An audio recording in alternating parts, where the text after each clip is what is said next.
আল্লাহ রাব্বুল আলামিনের দরবারে অসংখ্য শুকরিয়া আদায় করি যে মুসলমান ভাইদের এই এরিয়াতে সর্বপ্রথম আমার হাজির হওয়ার তৌফিক হয়েছে। আলহামদুলিল্লাহ। মুসলমান এরিয়ার এই মুসলমান ভাইদের সাথে অর্থাৎ আপনাদের সাথে কিছু সময়ের জন্য বসার এবং মুসলমান ভাইদের সোহবত নেওয়ার তৌফিক আল্লাহ আমাকে দান করছেন। এজন্য আমি রব্বুল আলামিনের দরবারে শুকরিয়া আদায় করি। আলহামদুলিল্লাহ। আমার বন্ধুগণ, মাগরিবের পর থেকে বা আগ থেকে রাত্র এখন 12:15 এই পর্যন্ত আপনারা দিনের অনেক বিষয়ের আলোচনা শুনছেন। বিষয় কিছু এমন নাই যেটা আপনারা জানেন না, আমি আপনাদেরকে বলবো। আমার তো এরকমেরও বিশ্বাস হয় যে যা আমি বলবো এর থেকে আপনারা ভালো জানেন। আমি যে এখনো কি বলবো, কি বলতে পারবো তাও আমি জানি না, আমার জেহেনে নাই এমন কিছু, এমন কোন বিষয়বস্তু আমি নির্ধারণ করে আপনাদের সামনে বসি নেই। আমার বাবারা, আমার যুবক বন্ধুরা, আল্লাহ রাব্বুল আলামিন নিজ মেহেরবানিতে আমরা দিনের যে বিষয়াদিগুলো জানি, আমাকে, আপনাকে, আমাদের সকলকে আমলের তৌফিক দেন। আমিন। যারা দিনের পথে বড় হয়েছেন, দিনের পথে যারা আল্লাহ আল্লাহ রাসূল থেকে মর্যাদা পেয়েছেন, মুসলমানদের নিকটে সম্মানিত হয়েছেন, তারা মর্যাদা পেয়েছেন আমল করার দ্বারা, আমলি জিন্দেগি বাড়ানোর দ্বারা।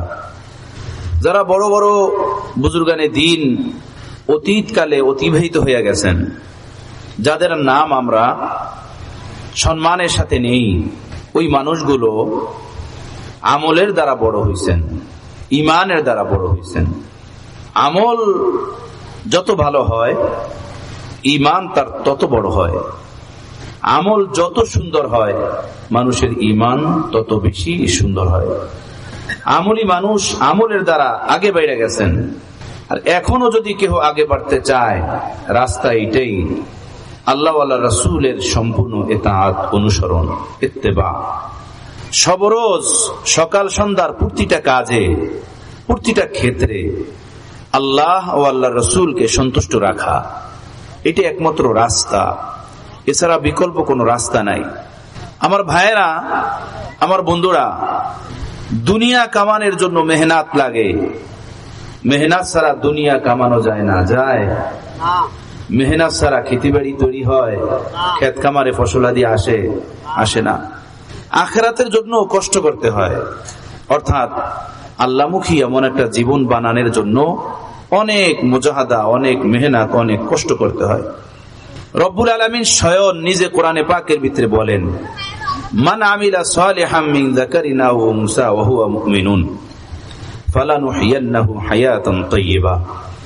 ঈমান অবস্থায়, ঈমান থাকা অবস্থায় যে মুমিন নারী পুরুষ নেক আমল করবে, নেক আমল করবে ঈমানের সাথে, ফালানুহিয়ান্নাহু হায়াতান তাইয়্যিবা, আল্লাহ বলেন যে আমি তাকে সুখীময় একটা জীবন দান করব, একটা সুখী জীবন সে পাবে।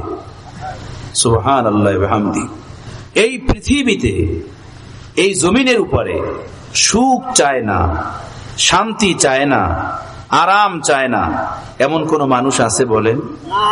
একটা দুগ্ধ শিশু যে মায়ের বুক থেকে দুধ পান করা ছাড়া তার বিকল্প কোনো রাস্তা নাই, এই দুধের শিশুটাও ইজ্জত চায়, মর্যাদা চায়, সম্মান চায়, শান্তি চায়, তার ভাষায়, তার মতো করে। আমি যেমনটা বুঝি, আমি আমার মতো করে, একজন আমার থেকে বড় মানুষ সে তার মতো করে, একজন গ্রামের পরিবেশে বসবাস করে যারা, তারা তাদের মতো করে, শহর লেভেলে যারা বসবাস করেন তারা তাদের মতো করে। প্রতিটা মানুষ নিজ স্থানে শান্তি চায়, আরাম চায়, সুখ চায়। চায় কি চায় না বলেন? আমরা সবাই এটার মোতালাশি, আমরা সবাই এটাকে তালাশ করি যে সুখীময় একটা জীবন।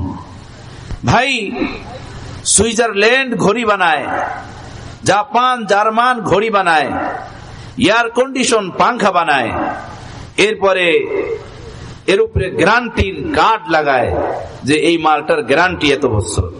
আপনারা বাসা বাড়িতে ফ্রিজ কিনা আনেন, লাইট কিনা আনেন, পরে গ্যারান্টি কার্ড লেখা থাকে না, 5 বছর 10 বছরের গ্যারান্টি।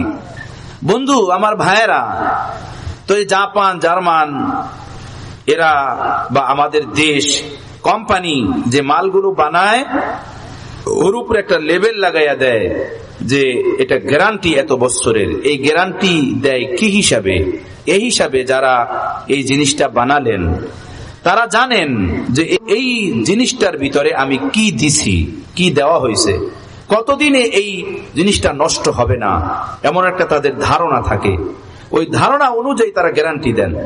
এরপরেও যদি দুই একটার ভিতর নষ্ট হয়ে যায় তারা ওইটাকে চেঞ্জ করে দেন, পাল্টাইয়া দেন। কি বলেন? এমনই তো বিষয়। গ্যারান্টি দেওয়ার হিম্মত, সাহস তাদের মাঝে এজন্যই আসছে যে এই পাংখার মাঝে, এই ফ্রিজের মাঝে, এই এয়ার কন্ডিশনের মাঝে কোন জিনিসটা দেওয়া হয়েছে তারা জানে। ওই জিনিসটা এত বছরে নষ্ট হবে না, তাদের কাছে এটার একটা গ্যারান্টি আছে, এজন্য তারা গ্যারান্টি দেয়। আমার বন্ধু, আমার আপনার স্রষ্টা কে? আমার আপনার দিলের মালিক কে? আমার আপনার হায়াতের মালিক কে? আমার আপনার শান্তির মালিক কে? সে আল্লাহ বলতেছেন, মান আমিলা সালিহাম মিন যাকারিন আও উনসা ওয়া হুয়া মুমিনুন ফালানুহইয়ান্নাহু হায়াতান তাইয়্যিবা।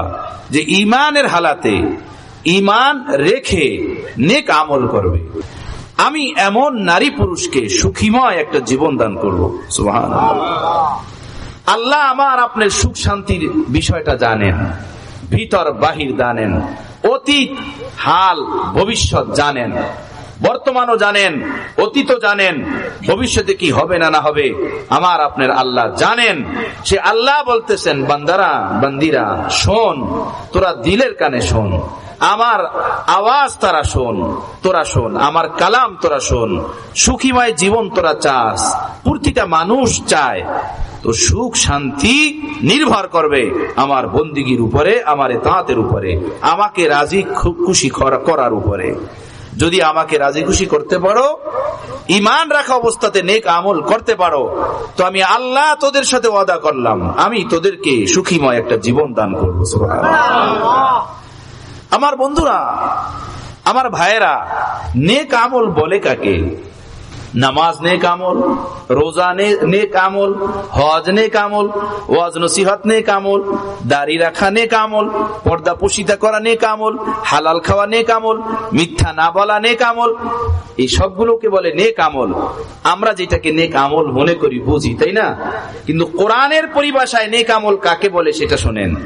কোরআনের পরিভাষায়, হাদিসের পরিভাষায় নেক আমল বলা হয় ওই আমলকে যে আমলের সাথে, যে ভালো আমলের সাথে মন্দ আমল, অর্থাৎ যে নেক আমলের সাথে গুনাহের আমল থাকে না, এমন আমলকে বলা হয় নেক আমল। সুবহানাল্লাহ। একজন মানুষ নামাজ পড়ে, মিথ্যাও বলে, নামাজ পড়ে চুরিও করে, নামাজ পড়ে খেয়ানত করে, নামাজ পড়ে মানুষকে ঠগায়, নামাজ পড়ে মানুষের হক মারে, নামাজ পড়ে রাস্তাঘাটে কুদৃষ্টি করে, নামাজ পড়ে জুয়া খেলে, এটা নেক আমল না। নেক আমল হলো ওই আমল আল্লাহর বন্দিগির মাঝে ডুইবা থাকে, সবরোজ জিন্দিগির জহের বাতেন দিয়া আল্লাহর ইবাদতের ভিতরে নিমগ্ন থাকে, আর সাথে তার জীবনের কোন অধ্যায়ে আল্লাহর নাফরমানি থাকে না। এমন কাজকে বলা হয় নেক আমল। সুবহানাল্লাহ। আমার ভাইয়েরা, আমার বন্ধুরা, আমরা মুসলমান, ঈমানওয়ালা, আল্লাহকে ভালোবাসি, কোরআনকে ভালোবাসি, রসুলকে ভালোবাসি, ঈমানদারকে ভালোবাসি, পরকালকে বিশ্বাস করি, জান্নাত জাহান্নামের উপরে ইয়াকিন রাখি, নেক আমল করি, গরিবকে দেই, এতিমকে দেই, অসহায়ের সাহায্য করি, মাদ্রাসায় মদত করি, মসজিদ নির্মাণ করি, ওয়াজ নসিহতে চান্দা দেই, সব আমলগুলো ভালো, সব আমলগুলো মোবারকময়। কিন্তু ভাইয়েরা, যখনই আমাদের সামনে আল্লাহ আল্লাহর রাসূলের নাফরমানি আসে, কম সংখ্যক মুসলমান নরনারীর তৌফিক হয় আল্লাহ পাকের ওই নাফরমানির কর্মকাণ্ড থেকে নিজের জীবনকে, নিজের আচলকে, নিজের জিন্দেগিকে হেফাজত করার। মিথ্যার পরিবেশ আসে তো মিথ্যা বলে, গীবতের স্থান আসে তো গীবত করে, কাউকে ঠগানের সময় আসে তো কাউকে ঠগায়, কারোর উপরে জুলুম করার স্থান আসে তো জুলুম করে, বোনের হক মারার সময় আসে তো বোনের হক মারে, কারো উপরে হাত উঠানের মৌকা স্থান আসে তো হাত উঠায়। অর্থাৎ গুনাহের যে মারহালা, যে পরিস্থিতি, যে পরিবেশ যখনই আমাদের সামনে আসে, তখন আমরা আমাদের হাতকে, আমাদের জবানকে, আমাদের হৃদয়কে, আমাদের চক্ষুকে, আমাদের কর্ণ নাসিকাকে আমরা গুনাহ থেকে বাঁচাই না। মন বইরা যেভাবে নেক আমল করি, সেভাবে দিল বইরা আল্লাহ নাফরমানিও করি। এটাকে নেক আমল বলে না। কোরআনের পরিভাষা, হাদিসের পরিভাষা এটা নেক আমল বলে না।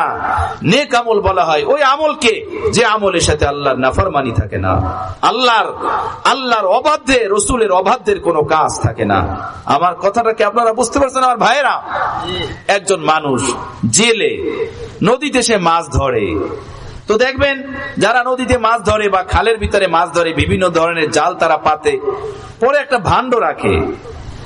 ওই ভাণ্ডটা পানির মাঝে এভাবে অর্ধেক পানির মাঝে বা পুরাটাই পানির মাঝে থাকে, উপরে একটা ভাণ্ড দিয়া, প্লেট দিয়া বা কোন একটা বর্তন দিয়া ঢাইকা রাখে। দেখছেন আপনারা? ওই জাল থেকে মাছ উঠায় আর ওইটার ভিতরে ফালায়। সারাদিন এভাবে জাল বাইলো খালের ভিতরে, নদীর ভিতরে। আর তার খেয়াল যে আমি অনেক মাছ পেয়েছি, অনেক মাছ ধরেছি। সকালবেলা বাড়ি থেকে গেল, সকালের নাস্তাটা, দুপুরের খানাটাও বাড়ি থেকে নিয়ে গেল। এরপরে সারাদিন জালবে, সন্ধ্যাবেলা যখন ওই ভাণ্ড যেটা ভিতরে মাছ রাখতো, আপনাদের এলাকাটাকে কি বলে? খালই বলেন, খালই। সন্ধ্যাবেলা বাড়িতে আসার জন্য যখন খালই জাগাইলো, তো খালই জাগানোর পরে দেখলো হায়, একটা মাছও তার ভিতরে নাই, একটা মাছও নাই। কিরে, সারাদিন মাছ ধরলাম, মাছ গেল কোথায়? পরে দেখে ওহো, এই যে নিচে দিয়ে ভাঙ্গা একটু, এটা তো খেয়ালই করি নাই। সারাদিন মাছ ধরলাম আর নিচে যে একটু ভাঙ্গা, এটা খেয়াল করলাম না, সমস্ত মাছই বের হয়ে গেল। সারাদিনের মেহনত বেকার গেল কি গেল না? আফসোস হবে কি হবে না? আমার ভাইয়েরা, আমার মুসলমান বন্ধুরা, আমার যুবক সাথীরা, আমার বৃদ্ধ বাবারা, নামাজ পড়ি, আল্লাহর ইবাদত বন্দেগী, রোজা রাখি, নেক কাজ, সদকা করি, নেক কাজ, ভালো কাজ করি, নেক কাজ। এই নেক কাজগুলো আমার আপনার আমল নামায়, আমার আপনার জিন্দেগিতে তখনই থাকবে যখন আমার চক্ষু নিয়ন্ত্রিত থাকবে গুনাহ থেকে, যখন আমার জবান হেফাজত থাকবে আল্লাহর নাফরমানি থেকে, যখন আমার হাত নিয়ন্ত্রণ থাকবে কারো উপরে জুলুম করা থেকে, যখন আমার পেট, আমার দেহ, দিমাগ নিয়ন্ত্রণ থাকবে, হেফাজত থাকবে, মুক্ত থাকবে হারাম খাদ্য থেকে এবং গুনাহের কাজ থেকে, পাপাচার থেকে, তখন অঙ্গ প্রত্যঙ্গ দিয়া যে নেক কাজগুলো আমরা করি, এই নেক কাজের নেকি এবং তার নূরগুলো আমাদের আমল নামার ভিতরে বাকি থাকবে। নেক কাজ করলাম মনের মতো, মন বইরা নেক কাজ করলাম, কিন্তু এরপরে রাস্তায় গিয়া কোনো মেয়েদেরকে ছাড়ি না, সব মেয়েদেরকে ঝাঁকি তাকি, টিভির পর্দায় সারাদিন বৈশা বৈশা মেয়েদেরকে তাকি ঝাঁকি, ফেসবুকে, ইউটিউবে এবং ইমোর ভিতরে সারাদিন নষ্টমী দুষ্টমির ভিতরে মেয়েদের সাথে জীবন যাপন করি, বেপর্দায় চলি, বিন নারীদের সাথে সম্পর্ক রাখি, হারাম সম্পর্ক রাখি, বিন নারীদেরকে চোখ দিয়া দেখি এবং হারাম মজার ভিতরে লিপ্ত থাকি। তো আমার আপনার নেক আমল যা কিছু করি সব এই চোখের রাস্তায়, জবানের রাস্তায়, কানের রাস্তায়, হাতের রাস্তায় সব বের হয়ে যায়। এটা এমনই ওই মাছ ধরনেওয়ালা মাছ ধরা ব্যক্তির মতো, সারাদিন মাছ ধরলো আর তার খালই থেকে বের হয়ে গেল। আমরাও সারাদিন বন্দেগী করলাম, নামাজ পড়লাম, রোজা রাখলাম, দান সদকা করলাম, গুনাহ থেকে নিজের জীবনকে, আচলকে, জিন্দেগিকে হেফাজত না করার কারণে সবগুলো এভাবে বের হয়ে যায়, সব নষ্ট হয়ে যায়। যখন দুনিয়া থেকে বিদায় নিয়ে চইলা যাব, তখন কবরে যাওয়ার পরে দেখবো যে আমরা খালি হাত, কিছুই নেই আমল নামায়, কিছুই আমল নামায় নাই। এজন্য কোরআনের পরিভাষায় নেক আমল বলা হয় ওই আমলকে যে আমলের ভিতরে আল্লাহর নাফরমানি থাকে না, আল্লাহর অবাধ্যাচরণ হরকত থাকে না, এমন আমলকে বলা হয় নেক আমল। তো বলুন, আমরা যে বন্দেগী করি, এই বন্দেগী গুলো হেফাজত করা উচিত কি উচিত না? দরকার কি দরকার না? আমার ভাইয়েরা, ইবাদত দুই প্রকার। একটা হলো ইবাদতে মুসবাতা, অর্থাৎ ওই হুকুম যেটা আল্লাহ তাআলা বলছেন করো সেগুলো করা, যে নামাজ পড়ো, রোজা রাখো, হজ করো, হালাল খাও, এটাও আল্লাহর ইবাদত, আল্লাহর বন্দেগী।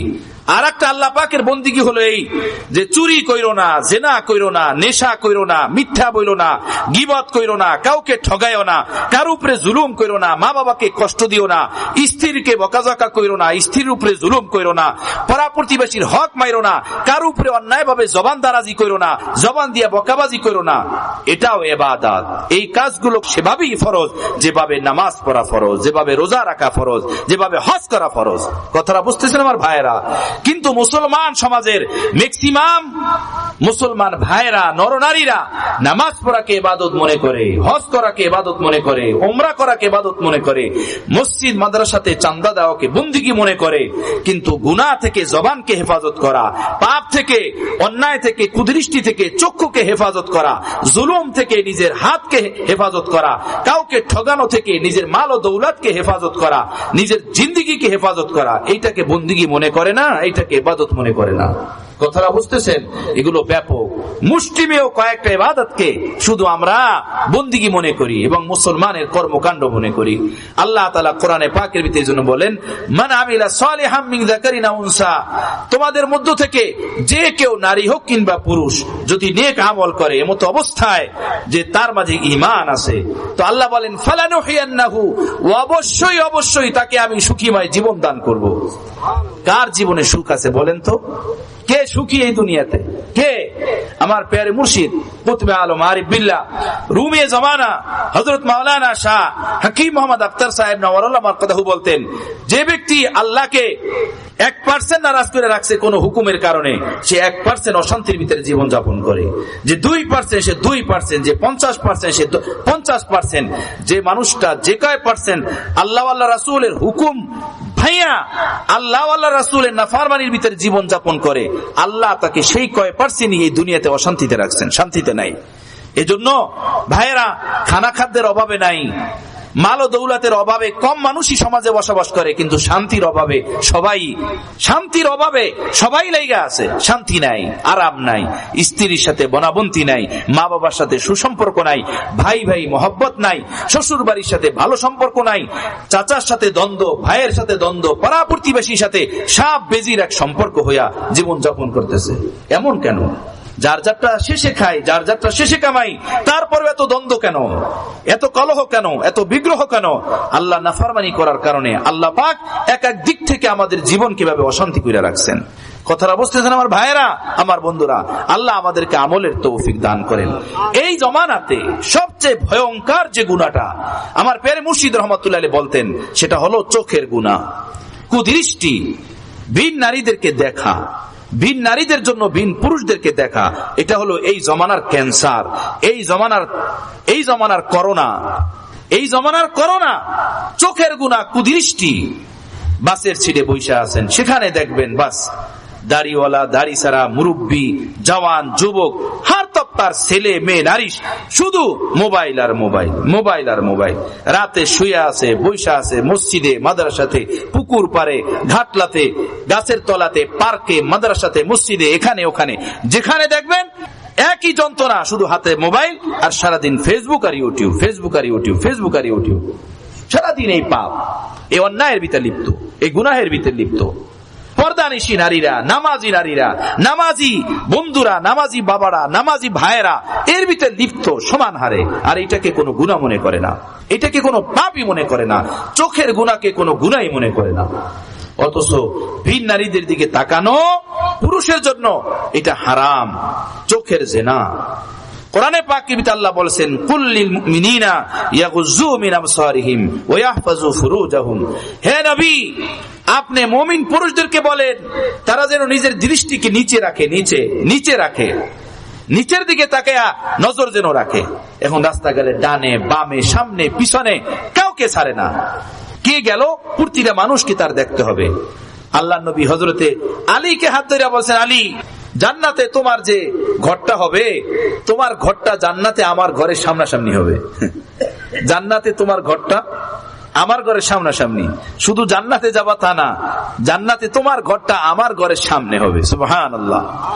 এই আলী কারামাল্লাহকে আল্লাহ নবী বললেন, আলী, ইন্না লাকা নাজরাতাল উলা, বেখেয়ালে যদি ভিন নারীদের উপরে প্রথম নজর পড়া যায় বেখেয়ালে, এটা মাফ।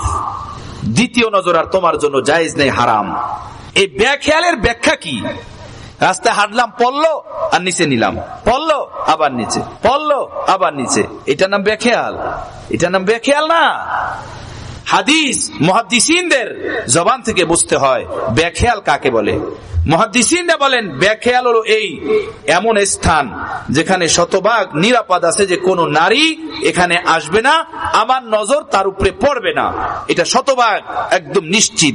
যেমন আমাদের দেশের মসজিদ, আমাদের দেশের মসজিদে সাধারণত নারীরা নামাজ পড়তে যায় না, যায় এই রকমের কোন স্থান যেখানে নিশ্চিত কোন নারী ওখানে নাই। যেমন আমরা এখানে মাহফিলে বসে আছি, আপনারা আছেন, যদি নারীরা থাকেও আলাদা কোথায় আছেন আমরা সেটা জানিও না, কিন্তু আপনারা পুরুষরা যেখানে বসে আছেন কোন নারী এখানে আছে?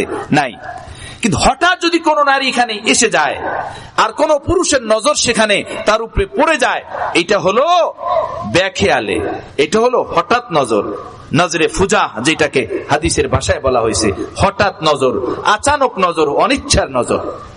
আর যদি এমন হয় যে নিঃসন্দেহে মেয়েদের উপরে না আমার নজর পড়বে, তাহলে ওই স্থানে প্রথমবার নজর পড়া এটা হঠাৎ নজরের ভিতরে শামিল না। যেমন বর্তমান রাস্তাঘাট, গাড়ি ঘোড়া এবং মার্কেট, এগুলো হঠাৎ নজরের ভিতরে শামিল না। কারণ নারীরা ব্যাপক হারে রাস্তাঘাটে এখন নেমে গেছে, গাড়িতে, মার্কেটে, দোকানে, হর জায়গাতে নারীরা। প্রত্যেক যদি রাস্তায় চারটা মানুষ হয় তো এর মধ্যে চারটা পুরুষ হয়, এর মধ্যে একজন থাকে নারী, তাই না? বা পাঁচটা মানুষ থাকলে 5 জনের 1 জন থাকে নারী। এজন্য এমন স্থানে নজরকে শুরু থেকে যদি কেউ কন্ট্রোল না করে, হেফাজত না করে, যে আমি রাস্তাঘাটে চলবো, কোন নারীকে দেখবো না, কোন নারীর উপরে আমি নজর ফেলাবো না, তাহলেই সে নজরের গুনাহ থেকে, কুদৃষ্টি থেকে বাঁচতে পারবে, অন্যথায় সে বাঁচতে পারবে না। কথাটা বুঝতেছেন? যেভাবে নারীদের দিকে তাকানো পুরুষের জন্য জায়েজ নাই, সেভাবে নারীদের জন্য পুরুষদের দিকে তাকানো জায়েজ নাই। কোরআনে পাকের ভিতরে আল্লাহ পাক এই আয়াতের পরেই সামনে বলছেন, ওয়াকুল্লিল মুমিনাতি ইয়াগযুযনা মিন আবসারিহিন্না ওয়া ইয়াহফাযনা ফুরুজাহুন্না। হে নবী, আপনি নারীদেরকে বলেন তারা যেন নিজের নজরকে হেফাজত করে, নিচে তাকায় এবং নিজের সতীত্বের হেফাজত করে, নিজের দামানের হেফাজত করে। আমার ভাইয়েরা, পুরুষদের জন্য ভিন নারীদের দিকে তাকানো, নারীদের জন্য ভিন পুরুষদের দিকে তাকানো, এটা চোখের জেনা, চোখের গুনাহ, এটা কবিরা গুনাহ, এটা জায়েজ নাই, হারাম। এটাকে আজকাল লোকেরা গুনাহই করে না।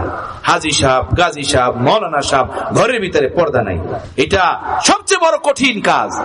সারা রাত্র ওয়াজ শুনবে, প্রতি মাসে 3 দিনের জন্য বের হবে, পীরের দরবারে যাবে, নিয়মিত মসজিদের ভিতরে তালিম করবে, গাছ করবে, সবকিছু ঠিক আছে, ঘরের ভিতরে পর্দা নাই, শরীর পর্দা। ঘরের ভিতরে ভাবির সাথে দেখা দেয়, এরপর চাচির সাথে দেখা দেয়, তারপরে শালির সাথে দেখা দেয়, মায়ের পরে মাওইরা বেআইনরা আসে, তাদের সাথে দেখা দেয়। এই তো এটাকে কোনো গুনাই মনে করে না, নেক কাজ মনে করে শুধু তাবলিগে চিল্লা লাগানোকে, ঘাস করাকে, তালিম করাকে, ওয়াজ শোনাকে, পীরের দরবারে যাওয়াকে, এটাকে নেক কাজ মনে করে, এটাকে বন্দিগি মনে করে, আর এটাকে কোনো ভ্যালুই দেয় না। বহু সংখ্যক লোকেরা 5 ওয়াক্ত নামাজের ইহতেমাম করে, পাক্কা নামাজি, কাউকে ঠগায় না, হারাম খায় না, জবানের হেফাজত করে, মিথ্যা বলে না, গীবত করে না, কিন্তু ঘরের ভিতরে পর্দা নাই। আর পর্দা যে করতে হবে, পর্দা আনতে হবে, এমন ফিকির দিলের ভিতরে পয়দা হয় না, এমন ফিকির দিলের ভিতরে নাই। কথাটা বুঝতেছেন আমার ভাইরা? অথচ পর্দা সম্পর্কে ওলামায়ে কেরামরা বলেন যে নামাজের থেকেও বেশি গুরুত্ব শরীয়তে মুতাহহারার ভিতরে পর্দার। কেন?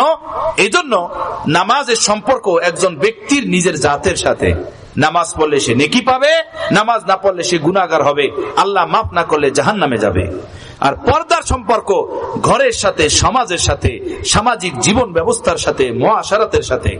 একটা ছেলে যদি পর্দাহীনতার কারণে নষ্ট হয়ে যায়, একটা মেয়ে যদি পর্দাহীনতার কারণে ধ্বংস হয়ে যায়, তো তার দ্বারা একটা ঘর ধ্বংস হবে, একটা সমাজ ধ্বংস হবে, একটা এলাকা ধ্বংস হবে। কথাটা বুঝতেছেন আমার ভাইয়েরা? পর্দাহীনতার কারণে পুরা একটা জাতি ধ্বংস হয়ে যাইতে পারে। কিন্তু একজন মানুষ বেনমাজি হইলে এই পরিমাণ ক্ষতি হবে না, একটা ছেলে, একটা নারী বেপরদায় চলে যে পরিমাণ ক্ষতি হবে।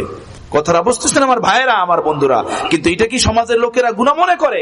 ঘরে ঘরে টিভি, ঘরে ঘরে টিভি, অর্থকরী আসলেই নামি দামি টিভি, এখন তো টিভি বেকার হয়ে গেছে, অ্যান্ড্রয়েড সেট গুলো বের হইয়া, এখন আর ওইটার দরকার নাই, ওইটার প্রয়োজন নাই।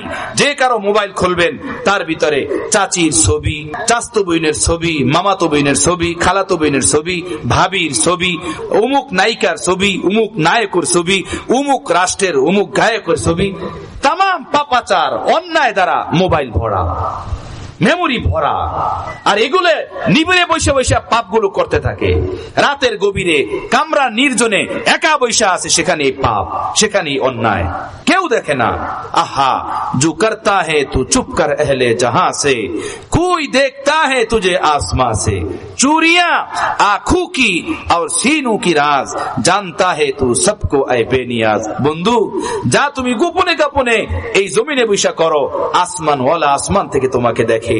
তোমার মায়ের রেহেমের ভিতরে তোমাকে যে আল্লাহ এই দৃষ্টি শক্তি দান করলেন, বৈজ্ঞানিক সায়েন্স বলে যে এক একটা চোখের ভিতরে আল্লাহ তাআলা এই যেভাবে লাইট জ্বলে আমাদের চোখের সামনে, এভাবে আল্লাহ তাআলা এক একটা চোখের ভিতরে 13 লক্ষ বাল্ব আল্লাহ তাআলা তৈরি করছেন। সুবহানাল্লাহ বিহামদিহি। এখানে কয়টা বাল্ব দ্বারা এই পুরা মাহফিলের প্যান্ডেল আলোকিত হইল বলেন? মানুষের এক একটা চোখের ভিতরে সাইয়েদানরা বলেন আল্লাহ তাআলা 13 লক্ষ বাল্ব তৈরি করছেন। 13 লক্ষ বাল্ব, দুইটা চোখে 26 লক্ষ বাল্ব আল্লাহ তাআলা তৈরি করছেন।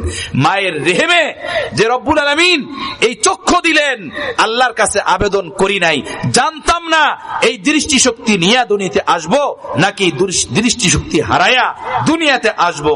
ভাইরা, এই দৃষ্টি শক্তি আল্লাহ তাআলা দিলেন, ইচ্ছা করলে আল্লাহ তাআলা অন্ধ বানাইতে পারতেন। কোন রাস্তার ধারে দাঁড়াইয়া, কোন মসজিদের পাশে বসে বসে বলতাম, ভাই আমি অন্ধ মানুষ, দুনিয়া দেখি না, কামাইতে পারি না, আমাকে সাহায্য করেন, আমাকে সহযোগিতা করেন। এভাবে হাত ফেলাইতাম যে আল্লাহ এই কালো পুতলির ভিতরে এই রকমের দুইটা চোখের ভিতরে 26 লক্ষ বাল্ব তৈরি করে দিলেন। আমি যে গোপনে গোপনে রাতের আধারে বাড়ির কোনায় কানায় এখানে ওখানে এই পাপ কাজগুলো করি, আমার আল্লাহ কি দেখেন না? আলাম ইয়ালাম বিআন্নাল্লাহ ইয়ারা, তোমার আল্লাহ কি তোমাকে দেখে না যে তুমি কি করো, তোমার কাজ কি, তোমার হরকত কি? আমার বন্ধুগণ, আমার ভাইরা, দুনিয়া দেখলো না, সমাজ দেখলো না, ওস্তাদ দেখলেন না, পিতা মাতা দেখলেন না, দুনিয়ার কেউ খবর রাখলো না আমার পাপাচার সম্পর্কে, কিন্তু আমার আল্লাহ তো জানে আমি বান্দা কতটুকু নোংরা, কতটুকু গান্দা, কতটুকু পচা। আল্লাহর কাছ থেকে নিজের ঈমানকে, নিজের ইসলামকে কিভাবে ঢাকবো, কিভাবে পাক করব? আমার ভাইয়েরা, এই গান্দিগি নিয়েই কি কবরে যাওয়া? এই গান্দিগি নিয়েই পরপারে পাড়ি জমাবো? এই গান্দা জিন্দিগি নিয়া, এই অপবিত্র দিল নিয়া, এই অপবিত্র চক্ষু নিয়া, ভিন নারীর প্রেম নিয়া, ভিন নারীর অশ্লীল সম্পর্ক নিয়া, টিভি বিসিআর এর গানা বাজনা নিয়া, সুদ জুয়ার লানত অভিশপ্ত জিন্দিগি নিয়া এই সাদা কাফনের ভিতরে ঢুকতে চাই বলেন? তাহলে কি আমাদের জন্য কবরটা সুখীময় হবে? আমার বন্ধুরা, আমার ভাইয়েরা, কি চাই আমরা? চাই শান্তি, চাই সুখ, ইহকালে এবং পরকালে, ইহকালে এবং পরকালে। আল্লাহ বললেন ফালানুহিয়ান্নাহু হায়াতান তাইয়্যিবা, ওয়াদা করলাম তোমাদের সাথে, আমার ওয়াদা বন্ধুরা, ওয়াদা। আল্লাহ বলতেছেন ওয়াদা, আমি গ্যারান্টির সাথে তোমাদেরকে বলতেছি সুখীময় জীবন দিব। মুহাদ্দিসিনরা বলেন আল্লাহকে যে রাজি রাখেন দুনিয়াতে, আল্লাহ তাকে রাজি রাখবেন দুনিয়াতে, কবরে এবং হাসরে, তেনো জমানায়, তেনো কালে আল্লাহ তাআলা, তেনো জমানাতে আল্লাহ তাকে সুখে রাখবেন, শান্তিতে রাখবেন। আর নবী পাক, নবী রাহমাতুল লিল আলামিন কি বলছেন দেখেন, উযকুরুল্লাহ ফির রুখা ইয়াযকুরুকুম ফি শিদ্দা। হে আমার উম্মতিরা, তোমরা আল্লাহকে স্মরণ রাখো তোমাদের খুশির দিনগুলোতে, আল্লাহ তোমাদেরকে স্মরণ রাখবেন তোমাদের মুসিবতের দিনে। তোমাদের মুসিবতের দিনে আল্লাহ তোমাকে স্মরণ রাখবেন, আল্লাহ তোমাকে স্মরণ করবেন। আমার বন্ধুরা, আল্লাহ আমাদেরকে তৌফিক দান করেন। আমি বলতেছিলাম, এই জমানাতে এই চোখের গুনাহটাকে কোনো গুনাহ মনে করে না, অথচ এটা হারাম, এটা কবিরা গুনাহ। নবী রাহমাতুল লিল আলামিন তায়েফে যখন দাওয়াত দিতে গেছিলেন, দাওয়াতে দেওয়ার পরে এই ঘটনা আপনারা শুনছেন, আমি ঘটনা বলা আমার মাকসাদ না। ওখানের ছেলেরা, দুষ্ট ছেলেরা আল্লাহ নবীর দেহ মোবারকের উপরে যে পাথর নিক্ষেপ করছিল, আর আল্লাহ নবী দৌড়াইতেছিলেন, 3 কিলোমিটার দৌড়াইছেন, 3 কিলোমিটার দৌড়াইছেন। আর তায়েফের দুষ্ট ছেলেরা আল্লাহ নবী সাল্লাল্লাহু আলাইহি সাল্লামের দেহ মোবারকের উপরে পাথর নিক্ষেপ করছে, আর দেহে বেয়ে বেয়ে রক্ত বের হইতেছিলেন আর মুছতেছিলেন।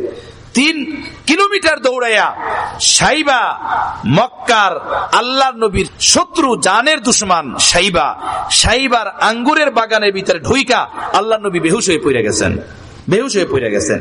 আল্লাহ নবীর পাল্লক পুত্র জায়েদ সঙ্গে ছিলেন। আল্লাহ নবীর মাথা মোবারক কোলে নিয়ে বৈশা গেলেন। সাইবা নিজের বাগানে ছিল। আল্লাহ নবীর কাছে এসে দেখলেন পুরাটা দেহ রক্তে ভরা।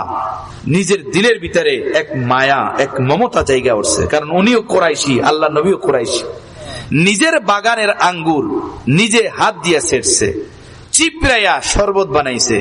এক গ্লাস শরবত বানাইয়া আল্লাহ নবীর সাহাবী পাল্লক পুত্র জায়েদের হাতে দিল, দিয়া বলল, জায়েদ, আমি কোরাইশি, এই মোহাম্মদও কোরাইশি। মোহাম্মদ আমার জানের শত্রু, এটা যেন না দেখে, এটা যেন মনে না করে। ওর এই রক্তমাখা দেহ দেখা আমার দিলটা পাশপাশ হয়ে গেছে, টুকরা টুকরা হয়ে গেছে। এভাবে তায়েফের ছেলেরা ওকে রক্তাক্ত করলো। কত রক্ত ওর দেহ থেকে ঝরছে, দেহটা একদম কমজোর দুর্বল হয়ে গেছে। আমি ওর শত্রু, এইটা যেন না দেখে। আমার এই আঙ্গুরের বাগানের শরবত তুমি রাখো হাতে। এই মোহাম্মদ বেহুশ থেকে হুশে আসলে তাকে আঙ্গুরের শরবত গিলাস তাকে খাইতে দিও, একটু স্বস্তি ফিরে আসবে, একটু আরাম ফিরে আসবে। দেখেন এমন অবস্থা, যেই অবস্থা দেখা দুশ্মনের দিলের ভিতরে মমতা জাগলো, প্রেম জাগলো, ভালোবাসা জাগলো। কিতাবের ভিতরে উলামায়ে কেরামরা লেখছেন যে ওই মুহূর্তে 7 আসমানের ফেরেশতারা কেঁদে আসমানকে ভাসাইয়া দিয়েছে, যে আল্লাহ নবীর রক্তমাখা দেহ দেখা জানের দুশ্মন সাইবা তারও দিল কইলে গেছে। আল্লাহ নবী হুশে আসলেন, জায়েদ আঙ্গুরের গিলাস পান করতে দিলেন। আল্লাহ নবী খেলেন। জিবরাইল আমিন আসলেন আল্লাহ নবীর কাছে, আইসা বলেন, ইয়া রাসূলুল্লাহ, অনুমতি দেন এই তায়েফের পাহাড়গুলোকে আমি একত্রিত করে ওদেরকে শেষ করে দেই। আল্লাহ নবী এই অবস্থাতে অনুমতি দেন নাই। আল্লাহ নবী বললেন, ওরা এমন জাতি, আমাকে চিনে না, আমাকে বোঝে না। এই অবস্থাতেও আল্লাহ নবী ওদেরকে বদদুয়া না দিয়া ওদের জন্য দোয়া করলেন এবং বললেন, আল্লাহুম্মা ইহদি সাকিফান ওয়াতি বিহিম, হে আল্লাহ, এই কবিলায়ে বনু সাকিফের ছেলেরা, লোকেরা আমার উপরে পাথর নিক্ষেপ করছে, আল্লাহ আপনি ওদেরকে হেদায়েত দিয়া সকলকে আমার কাছে নিয়ে আসেন। সুবহানাল্লাহ। পাথর খাইয়াও বদদুয়া দিলেন না ভাইয়েরা। আল্লাহ নবী হিজরত কইরা মক্কা থেকে মদিনায় গেলেন। মদিনাতে যাওয়ার পরে এই কবিলায়ে বনু সাকিফের লোকেরা ঈমান আনার জন্য তায়েফ থেকে মক্কা থেকে আল্লাহ নবীর কদমে হাজির হয়েছে। সুবহানাল্লাহ। এই মুহাম্মদ বিন কাসেম, যার হাতে ভারতবর্ষ বিজয় হয়েছে, ভারতবর্ষ পর্যন্ত যিনি ইসলামের পতাকা নিয়ে ঝান্ডা নিয়ে আসছিলেন, এই মুহাম্মদ বিন কাসেমও ওই কবিলায়ে বনু সাকিফের লোক। যে বংশের লোকেরা, যে কবিলার লোকেরা আল্লাহ নবীর উপরে পাথর নিক্ষেপ করছিল, আল্লাহ নবী যদি বদদুয়া দিতেন তো মোহাম্মদ বিন কাসেমের মতো লোক তৈরি হইতো না। মোহাম্মদ বিন কাসেমের মতো লোক যদি তৈরি না হইতো, তাহলে আমরা এই ভারতবর্ষে ঈমান ইসলাম হয়তো আরো পরে পেতাম। কথাটা বুঝতে আমার ভাইরা, আল্লাহ নবী পাথর খেয়ে বদদুয়া দিলেন না।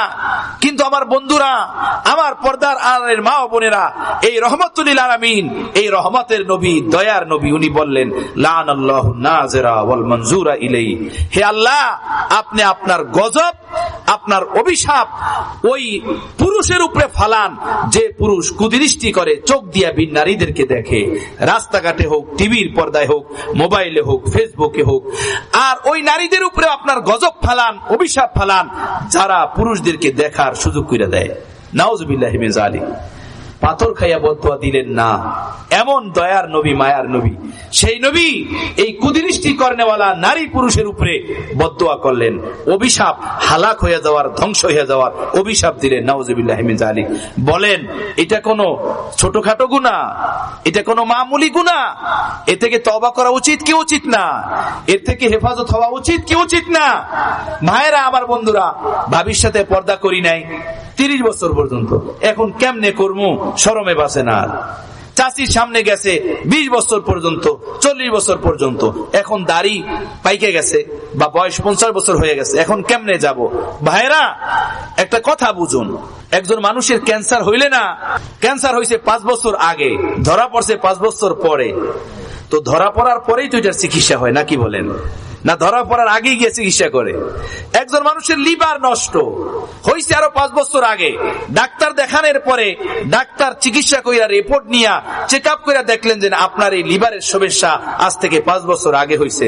আপনি 5 বছর আগে যদি ট্রিটমেন্ট করাইতেন আরো সুস্থ হয়ে যাইতেন, কিন্তু ট্রিটমেন্ট করার নাই, জানেন নাই, আপনি কোনো চেক আপ করার নাই, ধরাও পড়ে নাই। এখন চেক আপ করাইলেন, ধরা পড়লো, অথচ রোগ হয়েছে কবে? 5 বছর আগে। তো 5 বছর আগে রোগ হয়েছে, এখন ধরা পড়লো, আপনি এখন চিকিৎসা করাইবেন কি করাইবেন না? আরে কথা বলুন, করাইবেন কি করাইবেন না? নাকি বলবেন না 5 বছর আগে রোগ হয়েছে, ধরা পড়ছে, এখন আর এটা ট্রিটমেন্ট করাবো না, এটার চিকিৎসা করাবো না, এমনটা বলবেন কেউ? 50 বছর 20 বছর বয়স হয়ে গেছে, 30 বছর বয়স হয়েছে, 10 বছর 15 বছর 20 বছর পর্যন্ত ভাবির থেকে পর্দা করেন নাই, চাচির থেকে পর্দা করেন নাই, মামানির থেকে পর্দা করেন নাই, ভিন নারীদের থেকে পর্দা করেন নাই। এখন আপনি বুঝতে পারলেন এটা গুনাহ, এটা নাফরমানি, এটা চোখের জেনা, এটা আল্লাহর লানত, অভিশাপ। এ নিয়া কবরে গেলে অপবিত্র জিন্দেগি নিয়ে কবরে যাওয়া হবে, কবরেও শান্তি পাবো না, দুনিয়াতেও শান্তি পাইলাম না। কিয়ামতের ময়দানে এই অপবিত্র দিল নিয়া রব্বুল আলামিনের সামনে কিভাবে দাঁড়াবো? জাহান্নাম ছাড়া কোনো রাস্তা থাকবে না। অতএব এতদিন বুঝতে পারি নাই, এখন বুঝতে পারলাম। আল্লাহরে খাস দিলে তওবা করলাম। কে কি বললো, কে কি ভাবলো তা জানি না, তা বুঝি না। আজকে থেকে কোনো ভিন নারীর দিকে তাকাবো না, আজকে থেকে কোনো ভিন পুরুষের দিকে তাকাবো না। খালেজ দিলে তওবা কইরা যদি এভাবে আগাইতে পারি, তো আল্লাহ তাআলা বলেন, তুমি যখন তওবা করবা গুনাহ থেকে, তওবা কইরা এই পথে অগ্রসর হইতে থাকবা, আমি তোমাকে কদম বা কদম মদদ করব, সাহায্য করব, এর উপরে ইস্তেকামাতের তৌফিক আমি তোমাকে দান করব। ওয়াল্লাযীনা জাহাদু ফিনা লানাহদিয়ান্নাহুম সুবুলানা ওয়া ইন্নাল্লাহা লামাল মুহসিনিন।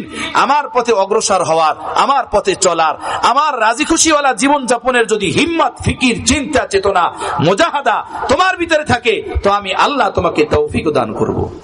কথাটা বুঝতেছেন আমার ভাইয়েরা? তো এতদিন করি নাই, এখন কেমনে করব? শরম লাগে। শরম বেশি না পরকালের আযাব বেশি? পরকালের ভয় বেশি। এক সাহাবিয়া নারীর থেকে জেনা হয়ে গেছিল, হাদিস শরীফে ঘটনা আছে। আল্লাহ নবীর কাছে গিয়া বললেন, ইয়া রাসূলুল্লাহ তাহিরনি, আপনি আমাকে পাক করেন, আপনি আমাকে পাক করেন। বলে, তুমি কিভাবে এই কথা বলতেছো? বললা, হ্যাঁ, আমার গুনাহ হইছে, তার থেকে আমি গর্ভবতী হয়ে গেছি। আল্লাহ নবী বলেন, যাও, গর্ভের বাচ্চা যখন ভূমিষ্ঠ হবে এর পরে আসিও। পাঠাইয়া দিয়েছেন। বাচ্চা ভূমিষ্ঠ হয়েছে, বাচ্চা কোলে নিয়ে আল্লাহ নবীর কাছে আবার আসছে, ইয়া রাসূলুল্লাহ তাহিরনি, বাচ্চা আমার জন্ম নিছে, আপনি আমাকে পাক করেন। আল্লাহ নবী বলেন, যাও, একে দুধ খাওয়াই আসো, 2 বছর পর্যন্ত দুধ খাবে, তোমার দুধ ছাড়া এ অন্য কিছু খাইতে পারবে না, দুগ্ধ শিশু, তাকে দুধ খাওয়াইয়া আসো। 2 বছর পর্যন্ত দুধ খাওয়াইয়া আল্লাহ নবীর কাছে আসছে। আল্লাহ নবী বললেন, তাকে দুনিয়াবি খানা খাওয়ানোর অভ্যস্ত করো। এই সাহাবিয়া মহিলা এই বাচ্চার হাতে রুটির টুকরা দিয়ে আল্লাহ নবীর কাছে নিয়ে আসছেন। নিয়ে এসে বললেন, ইয়া রাসূলুল্লাহ, দেখেন, আমার এই বাচ্চাটা আমার বুকের দুধের উপরে নির্ভরশীল না, আমার এই বাচ্চাটা দুনিয়াবি খাদ্য খাইতে পারে, ও রুটি খাইতেছে, দেখেন। এখন তো আমাকে পাক করেন। এই দুনিয়ার আযাব বড় না, এই দুনিয়ার লাঞ্ছনা বড় না, এই দুনিয়ার কষ্ট বড় না, চিরস্থায়ী কবর, চিরস্থায়ী জাহান্নাম, এটা সবচেয়ে বড়। অতএব এই দুনিয়ার লাঞ্ছনা বরদাস্ত করে নিলাম, দুনিয়ার কষ্ট বরদাস্ত করে নিলাম, চিরস্থায়ী জান্নাত পাওয়ার আশায়। সুবহানাল্লাহ। ভাইরা, আল্লাহর নবী কি নবী ভাবে বারবার ঘুরাইলেন, কিন্তু জাহান্নামের ভয় ছিল, কবরের ভয় ছিল, পরকালের জান্নাতের আশা ছিল, আল্লাহর দিদারের আকাঙ্ক্ষা ছিল। এই জন্য তার জন্য সহজ হয়ে গেছে এত বড় বিষয়টাকে বরদাস্ত করে নেওয়া। এরপরে সাহাবায়ে কেরাম তাকে পাথর মাইরা সঙ্গে সার করে দিলেন। এরা নিজের গুনাহকে গুনাহ মনে করে নাই, বরং এটা আল্লাহর নারাজিগির আযাব মনে করছে, জাহান্নাম থেকে বেশি ভয়ঙ্কর মনে করছে গুনাহকে। এজন্য তাদের জন্য তওবা করা সহজ হয়েছে, সমস্ত লাঞ্ছনা বঞ্চনা নিজের উপরে গ্রহণ করা সহজ হয়ে গেছে। এখন নাক কাটা যাইব শরমে, চাচি কি কইব, মামানি কি কইব, মোল্লা কইব, হুজুর কইব। এইটা বেশি না কবরের আযাব বেশি? এইটা বড় না কবরের আযাব বড়? আল্লাহ সন্তুষ্টি বড় না কোন নারীর সন্তুষ্টি খুশি বড়? ইমামে জাওজি রহমতুল্লাহ আলাইহি কিতাবের ভিতরে লেখছেন, এক ব্যক্তি এই গলত সম্পর্কের ভিতরে লিপ্ত ছিল। আল্লাহ আমাকে আমাদের সকলকে তওবা করার তৌফিক দান করেন। এক নারীর গলত প্রেমে লিপ্ত ছিল এক ব্যক্তি। ইন্তেকালের আগ মুহূর্তে সুযোগ ছিল তওবা করার, কিন্তু তওবা করে নাই। এভাবে জীবন পার করতেছিল। ইন্তেকালের আগ মুহূর্তে লোকেরা দেখলো যে এখন রূহ বের হয়ে যাবে, সাথে বৈশা তাকে কালিমা পড়ানোর চেষ্টা করলো যে কালিমা পড়ো, লা ইলাহা ইল্লাল্লাহ মুহাম্মাদুর রাসূলুল্লাহ, এই কালিমা পড়ো। তখন ওই ব্যক্তি কালিমা না পড়া এই কবিতা পড়া শুরু করছে, রেজা কি আশা মিন ফুআদি, রেজা কি আশা ফি ফুআদি মিন রাহমাতিল খালিকিল জলিলি। আমার দিলে ওই নারীর ভালোবাসা, প্রেম আল্লাহর রহমত থেকেও বেশি। আমি আল্লাহর রহমত যতটুকু চাই তার থেকে বেশি চাই ওই নারীর প্রেম, নারীর মহব্বত। নাউজুবিল্লাহি মিন যালিক। আর এই কথা বইলা রূহ বের হয়ে গেছে, দুনিয়া থেকে চলে গেছে। কোথায় গেল? আল্লাহর রহমত থেকে নারীর প্রেম সে বেশি চায়, দুনিয়ার ভালোবাসা সে বেশি চায়। কোথায় গেল? ডাইরেক্ট যেখানে যাওয়ার সেখানে গেল। আমার বন্ধুরা, আমার ভাইয়েরা, এইটা না হয় যে আমাদের জিন্দেগিও সেই পথে হাঁটে। আমার বাবারা, আমার বন্ধুরা, আল্লাহর জন্য আমি এই কথাগুলো আমি নিজের জন্য বলতেছি। আল্লাহর জন্য আমাকে আমলের তৌফিক দেয়, আপনাদের আমলের তৌফিক দান করেন। তো এই জমানায় বেপরদিগিকে কোনো গুনাহ মনে করে না, গুনাহ মনে করে না, এটাকে পাপ মনে করে না। আহা, হায়া শরম এটা ঈমানের অঙ্গ, সর্বশ্রেষ্ঠ অঙ্গ একটা। আল্লাহ নবী বলছেন, আল হায়া লা ইয়াতি ইল্লা বিল খায়র। লজ্জা, শরম, হায়া, এইটা যার ভিতরে যে পরিমাণ থাকবে তার ভিতরে মঙ্গল ভালাই সে পরিমাণ আসবে। যার ভিতর থেকে হায়া শরম চলে যাবে তার ভিতর থেকে সমস্ত মঙ্গল বিদায় নিয়ে নেবে, সমস্ত ভালাই তার থেকে বিদায় নিয়ে নেবে। এজন্য আল্লাহ নবী এক হাদিসে বলেন, ইদা ফাতাকাল হায়া ফাফআল মা শিতা। যখন তোমার থেকে লজ্জা শরম বিদায় নিবে তখন তোমার থেকে যে ধরনের গুনাহ হোক এটা কম, এটা কম। হায়া শরম যদি থাকে তাহলে তোমার থেকে গুনার কাজ হবে না, পাপের কাজ হবে না, অন্যায়ের কাজ হবে না। হযরতে মুসা আলাইহিস সালামের ঘটনা কোরআন শরীফের ভিতরে আছে। উনি ওনার এলাকাতে, নিজ এলাকাতে হাঁটতেছিলেন, সকালবেলা দেখলেন ফিরাউনের বংশের এক ব্যক্তি আর হযরতে মুসা আলাইহিস সালামের বংশের এক ব্যক্তি মারামারি করতেছে। ফিরাউনের বংশের ব্যক্তি, কিপ্তি বংশের, মুসা আলাইহিস সালামের বংশের ব্যক্তিকে মার দিতেছে। তখন ওই ব্যক্তি মুসা আলাইহিস সালামকে ডাক দিয়ে বলল, হে মুসা, এই ব্যক্তি ফিরাউনের বংশের, আমাকে তো শেষ করে দেবে, আপনি আমাকে একটু মদত করেন, সাহায্য করেন। হযরত মুসা আলাইহিস সালাম সাহায্য করতে গেলেন, এক ঘুষি দিছে, পয়গম্বরের ঘুষি বরদাস্ত করবো কিভাবে, এক ঘুষিতেই শেষ, একদম মরে গেল। এই ব্যক্তি মরে গেলেন। ফিরাউনের দরবার পর্যন্ত খবর গেছে যে আপনার বংশের এক ব্যক্তিকে মুসা কতল করে ফেলাইছে। গ্রেফতারের পরোয়ানা হইল যে মুসাকে গ্রেফতার করা হোক। এক ব্যক্তি দৌড়ে এসে হযরত মুসাকে বললেন যে ফিরাউনের দরবার থেকে শুনে আসলাম আপনাকে গ্রেফতার করবে, জলদি আপনি পালান, জলদি আপনি পালান। হযরত মুসা আলাইহিস সালাম মিশর ছাইরা উনি পালাইলেন। কোথায় গেলেন? হযরতে শুআয়ব আলাইহিস সালামের এলাকা মাদিয়ানে চলে গেলেন। মাদিয়ানে গিয়া এক গাছের গোড়ায় মাঠের ময়দানের পাশে বসে আছে। কোথায় যাবে? যাওয়ার জায়গা কই? হঠাৎ দেখলেন মাঠের মাঝে কিছু লোকেরা দাঁড়ানো, তাদের উট বকরি এগুলোকে পানি পান করাইতেছে। ওই পুরুষদের থেকে একটু দূরে দুইটা মেয়ে দাঁড়ানো, দুইটা মেয়ে, তারা পানিও পান করায় না, ওখানে দাঁড়াই আছে। হযরত মুসা আলাইহিস সালাম দূর থেকে এভাবে রৌদ্রের মাঝে এই দৃশ্য দেখে ওই দুইটা মেয়ের কাছে আসলেন। আয়েশা বললেন, তোমরা এই রৌদ্রের মাঝে দাঁড়াই আছো কেন? তখন ওই মেয়ে দুইটা বলল, আমরা আমাদের বকরিকে, দুম্বাকে পানি পান করানোর জন্য দাঁড়াই আছি। হযরত মুসা আলাইহিস সালাম বললেন, তো পানি পান করাও না কেন? ওই দুই মেয়ে বললেন, এখানে পুরুষরা পানি পান করাইতেছে, এখন ভিড় ভাট্টা, আমরা এর ভিতরে পানি পান করাবো না। এরা যখন চলে যাবে এরপরে আমরা আমাদের বকরিগুলোকে, দুম্বাগুলোকে পানি পান করাবো, পুরুষদের সাথে মিল আমরা পানি পান করাবো না। সুবহানাল্লাহ। হযরত মুসা বললেন, তোমরা কেন পানি পান করাইতে আসছো? বলল, আমাদের কোনো ভাই নাই, আমাদের বাবা এই জমানার পয়গম্বর হযরত শুআয়ব আলাইহিস সালাম বয়োবৃদ্ধ, উনি ঘর থেকে বের হইতে পারেন না, এজন্য আমরা আমাদের বকরিগুলোকে, দুম্বাগুলোকে পানি পান করানোর জন্য আসছি। আর এই পুরুষরা যখন পানি পান করায় চলে যাবে এরপরে আমরা আমাদের বকরিগুলোকে পানি পান করাবো, দুম্বাগুলোকে পানি পান করাবো। সুবহানাল্লাহ। হযরত মুসা বললেন, তোমাদের বকরিগুলোকে দাও, আমি পানি পান করাইয়া দিই। হযরত মুসা বকরি দুম্বাগুলোকে নিলেন, দ্রুত পানি পান করাইয়া দিলেন। মেয়ে দুইজন বকরি দুম্বাগুলো নিয়ে বাড়িতে গেল।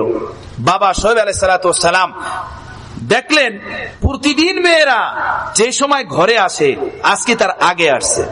এই হলো হুসমান বাবা, কথা বলছেন না, হুসমান বাবা। জিজ্ঞেস করলেন মায়েরা তোমরা তো প্রতিদিন আরো বিলম্বে আসো পানি পান করাইয়া, আজকে এত জলদি কিভাবে আসলে, এত তাড়াতাড়ি কিভাবে আসলে? মেয়েরা বলেন বাবা একজন সৎ লোক, পরহেজগার লোক, সে আসলো, এসে আমাদের বকরিগুলোকে দ্রুত পানি পান করাইয়া দিছে, দুম্বাগুলোকে পানি পান করাই দিছে, এজন্য আমরা বাড়িতে চলে আসছি তাড়াতাড়ি। সৎ নেক তোমরা বুঝলা কিভাবে? এই পুরুষটা আমাদের কাছে আসছে, আমাদের দিকে তাকায় নাই, সুবহানাল্লাহ, আমাদের দিকে তাকায় নাই, এভাবে নিচের দিকে তাকাইয়া আমাদের সাথে কথা বললেন। আমরা তাদেরকে বললাম আমাদের পিতা এই জমানার শোয়াইব, আল্লাহর পয়গম্বর, আমাদের কোনো ভাই নাই, বুনি বয় বৃদ্ধ, ঘর থেকে বের হইতে পারেন না, এই জন্য আমরা আমাদের বকরিগুলোকে দুম্বাগুলোকে পানি পান করানোর জন্য নিয়ে আসছি। সুবহানাল্লাহ। আমার ভাইরা, কোরআনে পাকের ভিতরে বলেন কুল্লিল মুমিনিনা ইয়াগুযু মিন আবসারিহিম, হে নবী আপনি পুরুষদেরকে বলেন তারা যেন নজরকে নিচে রাখে, নজরকে নিচে রাখে, নজরকে নিচে রাখে, ভিন নারীদের দিকে না তাকায়। শুআয়ব আলাইহিস সালাতু ওয়াস সালামের মেয়েরা হযরত শুআয়বের কাছে গিয়ে তাই বললেন, একটা নেক লোক, পরহেজগার লোক আমাদের কাছে আসছেন, আমাদের দিকে তাকায় নাই, নজর তার নিচে। হযরত শুআয়ব আলাইহিস সালাতু ওয়াস সালাম বললেন আচ্ছা এরকম ভালো লোকের সাথে তোমাদের মোলাকাত? এক মেয়ে বললেন জি আব্বা, আমাদেরকে এত বড় একটা উপকার করলো, তো তাকে তো পুরস্কার দেওয়া দরকার, তাকে ইনাম দেওয়া দরকার। এলো নেক বাবা। দেখেন যেটা বলতে চেয়েছি, বাবা খেয়াল রাখছেন প্রতিদিন বিলম্বে আসে, আজকে তাড়াতাড়ি আসলো কেন?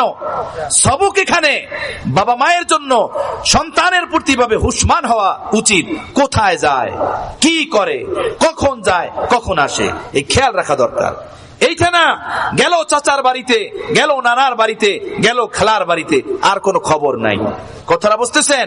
কি করতেছে কি না করতেছে।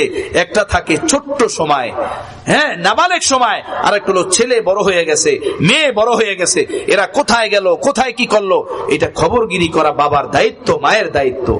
এটা না নানার বাড়ি পাঠাই দিল, আর কোনো খবর নাই, খালার বাড়ি চলে গেল, আর কোনো খবর নাই, এমন বেখেয়াল হওয়া বাপমার জন্য উচিত না। হযরত শুআয়ব এই জিনিসটাকে ফলো করলেন যে প্রতিদিন ওরা পানি পান করে বিলম্বে আসে, আজকে তো তাড়াতাড়ি কিভাবে আসলো। সুবহানাল্লাহ। এই পরিমাণ খেয়াল উনি করলেন, বললেন এই বিষয়।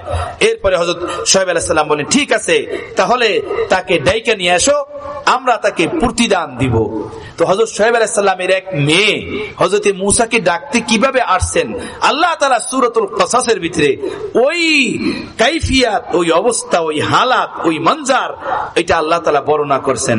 ওয়াজাআত ইহদাহুমা তামশি আলা ইস্তিহয়াইন, হযরত শুআয়বের এক মেয়ে নিজের শরীরকে কাপড় দ্বারা আবৃত করে লজ্জাকার এক অবস্থা নিয়ে নিজের দেহ মুবারককে ঢেকে ঢেকে লজ্জার সাথে হেঁটে হেঁটে হযরত মূসা আলাইহিস সালামের কাছে আসলেন।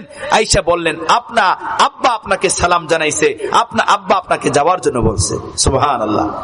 যেহেতু কোনো পুরুষ নাই ডাকার মতো, ভাই নাই ডাকার মতো, মেয়ে আসছেন কিভাবে? ইহদাহুমা তামশি আলা ইস্তিহয়াইন। আল্লাহর কাছে হযরত শুআয়বের মেয়ের এই লজ্জাকার হালাত, লজ্জাকার অবস্থা, দেহ ঢাইকা লজ্জাকার এক মনোমানসিকতা নিয়ে একজন পুরুষের কাছে ডাকতে আসা, এই হরকত, এই আদা, এই মঞ্জার, এই হালাতটা আল্লাহর কাছে এত প্রিয় লাগছে, নবী মুহাম্মদ রাসূলুল্লাহর শ্রেষ্ঠ বাণী কোরআনে পাকের ভিতরে সেই অবস্থাটাকে আল্লাহ তাআলা বর্ণনা করছেন। সুবহানাল্লাহ। এজন্য উলামায়ে কেরামরা বলেন একটা লজ্জাকর অবস্থা আল্লাহর কাছে প্রিয় লাগার কারণে আল্লাহ তার কোরআনে বর্ণনা করলেন, যদি কোনো মুমিনা নারী তার জীবনের পরতে পরতে হায়া থাকে, লজ্জা থাকে, ঈমান থাকে, পাক দামানি থাকে, ইফফত থাকে, ইসমাত থাকে, আল্লাহর দরবারে ওই মুমিনা নারী, ওই মুমিন পুরুষ কি পরিমাণ উঁচু মর্তবার মালিক হয়ে যাবে বলেন। হ্যাঁ, কিতাবের ভিতরে ঘটনা দেখছি, হিন্দুস্তানে, ইন্ডিয়াতে যখন এটা পুরা এক রাষ্ট্র ছিল, একবার বড় দুর্ভিক্ষ আসছে। এখন যেভাবে বৃষ্টি হয় না, কৃষকরা বৃষ্টি চায়, বৃষ্টি হয় না, এই অবস্থা না। 2-3 দিন আগে আমরা মাদ্রাসা থেকে বের হইলাম, 2-3 আগে না, গতকালই না, গতকালকে আমার শিবচর মাদারীপুর প্রোগ্রাম ছিল, মাদ্রাসা থেকে বের হইলাম, রাস্তা দিয়ে আসতেছি, এক ব্যক্তি দেখলাম সে তার বেগুন খেতে ঔষধ দিতেছে। সে ডাক দিয়ে বলতেছে হুজুর হুজুর শোনেন, আমি বললাম কি, আমাদের সাথে তো আল্লাহর সাথে খাতিল নাই, আপনাদের সাথে তো আল্লাহর সাথে খাতিল আছে। খাতিল আছে না? আমি বললাম অল্প অল্প আছে। অল্প অল্প আল্লাহর সাথে খাতিল আছে। বললো হ্যাঁ, আমাদের সাথে তো খাতিল নাই, আপনাদের সাথে খাতিল আছে। তো আল্লাহর একটু কন না, আল্লাহ একটু বৃষ্টি দেখ, আল্লাহর একটু কন, আল্লাহ একটু বৃষ্টি দেখ। তো দেখেন এই অবস্থা ছিল তখন হিন্দুস্তানের। বৃষ্টি নাই, ফসল পুইরা শেষ, শুকনা আর শুকনা, খরায় মরছে সবাই, খরায় পশু পাখি মারা যাইতেছে, হ্যাঁ জানোয়ার মারা যাইতেছে, এই অবস্থা, ফসল আদি সব শেষ হয়ে যাইতেছে, বৃষ্টি আসে না। ওলামায়ে কেরাম, বুজুর্গানে দ্বীন, মুসলমান ভাইয়েরা সবাই এলাকা থেকে বের হয়ে গেছে এক ময়দানে সালাতে ইস্তিসকা, অর্থাৎ নামাজ পড়া আল্লাহর কাছে দোয়া করবে বৃষ্টির জন্য। সকালবেলা গেছে, সকাল থেকে নামাজ পড়া দোয়া করতেছে, আসরের সময় সবাই দোয়ায় মগ্ন, কোনো বৃষ্টির নাম উদ্দেশ্য নাই, কোনো নাম বলতে নাই। এর ভিতরেই দেখা গেল ওই ময়দানের এক পার্শ্ব দিয়া এক যুবক ছেলে একটা উটের রশি ধরে ধরে হাইটা হাইটা যাইতেছে। এক ব্যক্তি কাছে গেলেন, গিয়া বললেন, ভাই তুমি কোথায় যাও এই উটের রশি ধইরা? বলল, আমি ওই দূরের এলাকাতে যাব, সেখানে থাকি, সেখানে যাব। তোমরা এখনো কি করো এত মানুষ? উটের রশি ধরে যে যুবক যাইতেছিলেন সে বললেন, তোমরা কি করো? বলে, আমরা এখানে সালাতুল ইস্তিসকা, বৃষ্টি চাওয়ার জন্য আল্লাহর কাছে এখানে কান্নাকাটি করতেছি, দোয়া করতেছি, নামাজ পড়তেছি। তো তুমিও একটু আমাদের জন্য দোয়া করো, আল্লাহ যেন আমাদেরকে বৃষ্টি দেন। সকাল থেকে আমরা দোয়া করতেছি, কোনো বৃষ্টি হয় না, তুমি একটু আমাদের জন্য দোয়া করো। তখন ওই যুবক ছেলে বলল, ভাই আমার দোয়া কি কবুল হবে জানি না, বাকি এই উটের পিঠে আমার বয়োবৃদ্ধ পাকদামান মা বসে আছে, আমি তার কাছে দোয়া চাচ্ছি, তার কাছে আমি দোয়া কামনা করছি, আল্লাহ যেন তার উসিলাতে বৃষ্টি দেন। আমি আমার এই মায়ের পাকদামানির উসিলাতে দোয়া করি। পরে এই যুবক ছেলে মায়ের আঁচল ধইরা বলল, হে আল্লাহ, আমার এই মা পাকদামান মা, তুমি জানো আমার মার পাকদামানি সম্পর্কে, আমার মার হায়া লজ্জা সম্পর্কে। তোমার দরবারে আমার মার পাকদামানির যদি কোনো মূল্য থাকে, তোমার দরবারে আমার মার পাকদামানির যদি কোনো মূল্য তোমার দরবারে থাকে, গ্রহণযোগ্যতা থাকে, তো আমার মার পাকদামানির বরকতে এই অঞ্চলের লোকদের উপরে বৃষ্টি নাজিল করো। ওই যুবক ছেলে যখন দোয়া করলেন, দোয়া কইরা মায়ের আঁচল ছেড়ে দিলেন, ভাইয়েরা বুজুর্গানে দিনটা বলেন, সাথে সাথে আকাশে তুমুল ভাগে মেঘ জমা হয়ে গেল এবং মুষল ধারায় বৃষ্টি বর্ষণ শুরু হয়ে গেল। সুবহানাল্লাহ। হ্যাঁ, পাকদামান মানুষের, পাকদামান নারীদের ইজ্জতের, সতীত্বের এই পরিমাণ দাম রব্বুল আলামিনের দরবারে, রব্বুল আলামিনের কাছে। আমার কথা কি বুঝতে পারতেছেন আমার ভাইয়েরা, আমার বন্ধুরা? নাই, এই জিনিস নাই, এই জিনিসগুলো হচ্ছে না, এই জিনিসগুলো পাইতেছি না। হ্যাঁ, শুধু আছে আড্ডাবাজি, শুধু আছে আড্ডাবাজি। আমার ভাইয়েরা, জমানার হাফিজি, জমানার পীরজি, জমানার আথার আলী, জমানার ফয়জুর রহমান রহিমাহুমুল্লাহ তাআলা, এই বুজুর্গানের দ্বীনের নাম আপনারা শুনছেন না, তাই না? আপনাদের অঞ্চলের দুইজনের কথা বললাম আর ওই অঞ্চলের দুইজনের কথা বললাম। এই যারা এই মর্তবা পেয়েছেন, এই মাকাম পেয়েছেন, তাদের মায়েরা ছিলেন এরকমের, তাদের নারীরা ছিল এরকমের, এরকমের বড় মানুষ ছিলেন তারা। বড় মানুষের গৃহে আল্লাহ বড় সন্তান দান করছেন, বড় মানুষের ঘরে আল্লাহ বড় বড় ছেলে পয়দা করছেন, যারা জমানার হাফিজি হয়েছে, জমানার আলেম মুজাদ্দেদ হয়েছে, জমানার থানবী গঙ্গুহি হয়েছে, হাফিজে কোরআন হয়েছে, মুফতি মুহাদ্দিস হয়েছে। আপনাদের এই এলাকায় আসার আমার হিম্মত ছিল না, ঢাকা থেকে এতটা দূর আসা বড় কষ্টকর। দূরের প্রোগ্রাম নেওয়া আসলেই কষ্ট, 7-8 ঘন্টা গাড়ির ভিতরে বসে থাকতে হয়। কিন্তু আপনাদের এলাকারই সন্তান হাফেজ মাওলানা বাইজিদ আমাদের সাথে আছে, একই প্রতিষ্ঠানে আমরা খেদমত করি, মাদ্রাসা জালালউদ্দিন রুমিতে। বললো আমাদের এলাকার লোকেরা মহব্বত করে, আপনি যাবেন। আমি বললাম, তোমার মহব্বতে আমি যাব, আমার মহব্বত তো তোমার সাথে।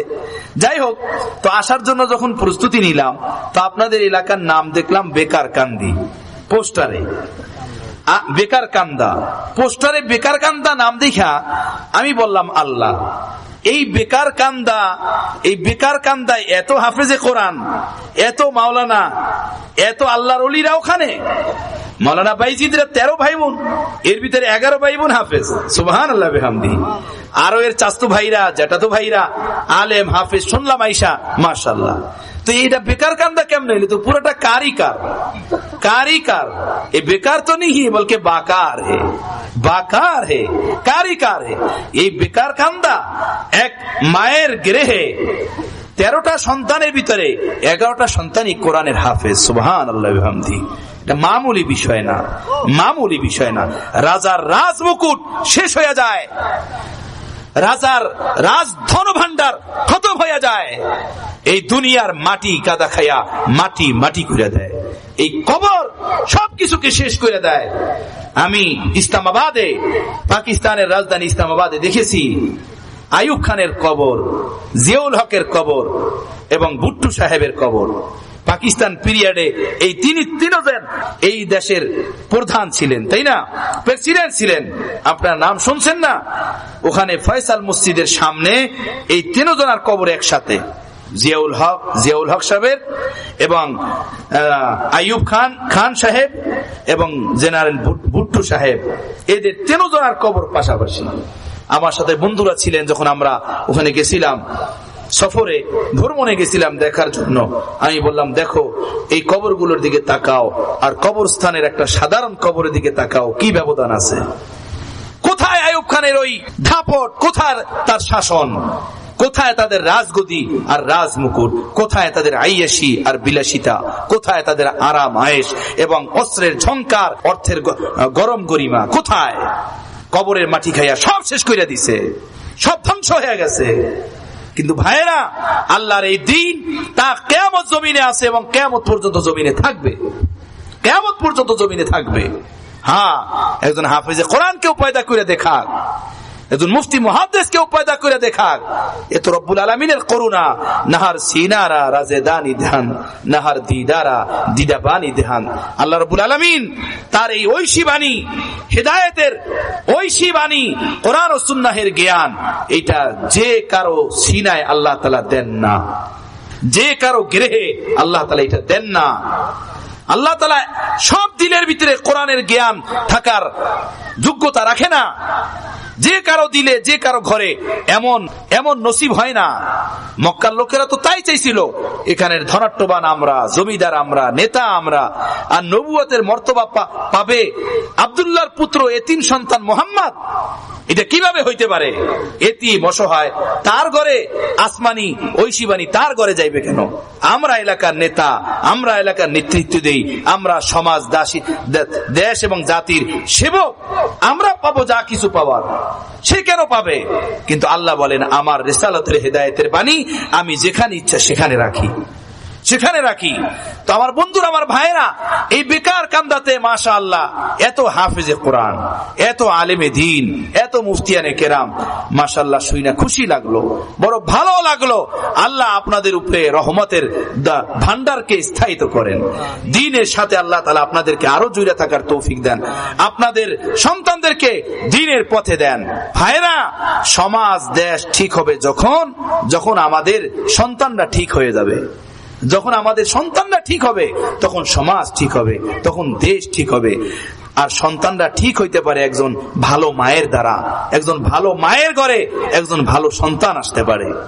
এজন্য তাবলীগ জামাতের বাণী হযরত মাওলানা ইলিয়াস সাহেব রাহমাতুল্লাহ আলাইহি বলতেন, আমরা যে মা পাইছি সেই মা তোমরা পাও নাই।